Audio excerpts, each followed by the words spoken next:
Assalamualaikum warahmatullahi wabarakatuh. Nama saya Lasni, saya mahasiswa Stadistik Merangin, program studi S1 Kebidanan. Di sini saya akan memberikan sedikit penjelasan mengenai klimakterium.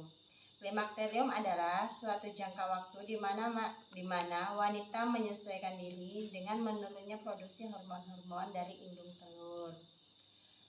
Klimakterium bisa dibilang ada 3 tahapan, yaitu premenopause, menopause, dan pasca menopause.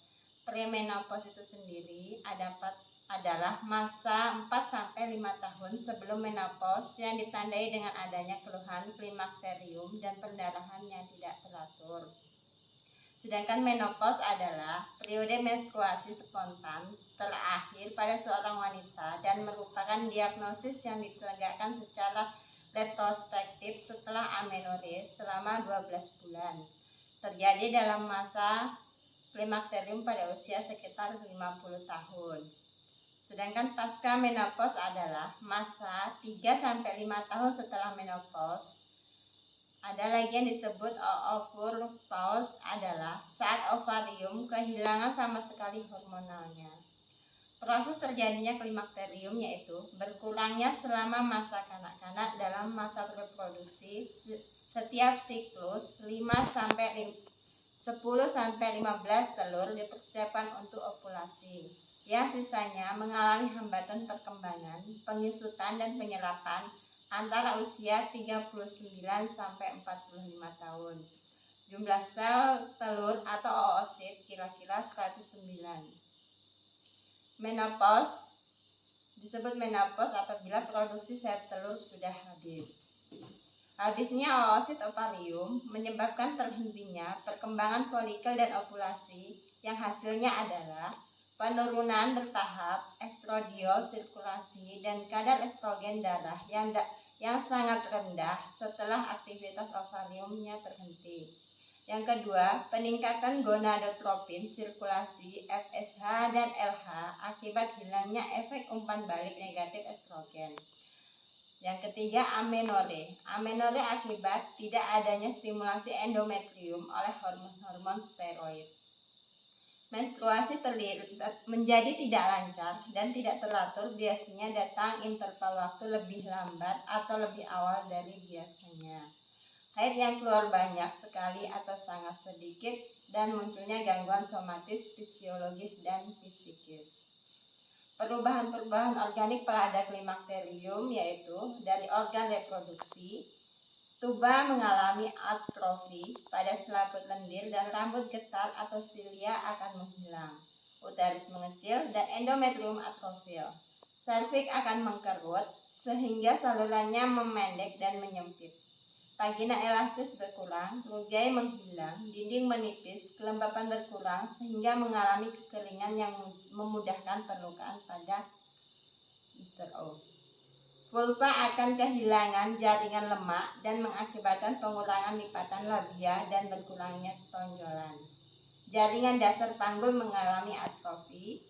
Perineum dan anus menjadi atrofi karena lemak di sekitarnya menghilang, yang terkadang bisa menyebabkan inkontinensia sphincter ani. Dinding glas mengalami atrofi yang mengakibatkan kendali otot hilang dan sering berkeluhan BAK, susah BAK, dan tidak bisa menahan BAK. Payudara menjadi datar dan kendur karena atrofi jaringan ikat dan lemak. Puting susu menjadi kecil dan kurang erektil, yang pigmentasinya juga berkurang. Dari organ pencernaan, penurunan estrogen mempengaruhi kerja usus halus dan besar yang menjadi lambat dan terjadi reabsorpsi berkurang yang mengakibatkan konstipasi. Organ muskuloskeletal, tulang mengalami dekalsifikasi atau pengapuran, artinya kalsium menurun sehingga tulang keropos dan mudah menjadi patah atau kita sebut osteoporosis, di mana peran estrogen memiliki efek antiresorpsi pada tulang dan menekan akibat osteoklas. Dari organ kardiovaskuler yaitu penurunan fungsi kerja pembuluh darah, permulaan dari hipertensi dan koroner. Hubungan emosi dengan sistem ini menimbulkan jantung mudah berdebar dan palpitasi. Dari segi kulit atau dermis, terjadinya penyusutan generalista kolagen dari lapisan dermis kulit itu sendiri yang mempengaruhi penurunan asam hyalurinik yang diperlukan untuk pengaturan lemak di bawah kulit. Dari psikologiknya yang terjadi pada masa klimakterium yaitu berhentinya haid atau merasa berhenti berfungsi sebagai wanita. Yang kedua yaitu usia klimakterium, rata-rata wanita berkeluarga atau sudah mapan, anak-anak setelah dewasa, suami mapan atau sakit-sakitan, merasa ditinggalkan, dan kurang perhatian yang mengakibatkan stres.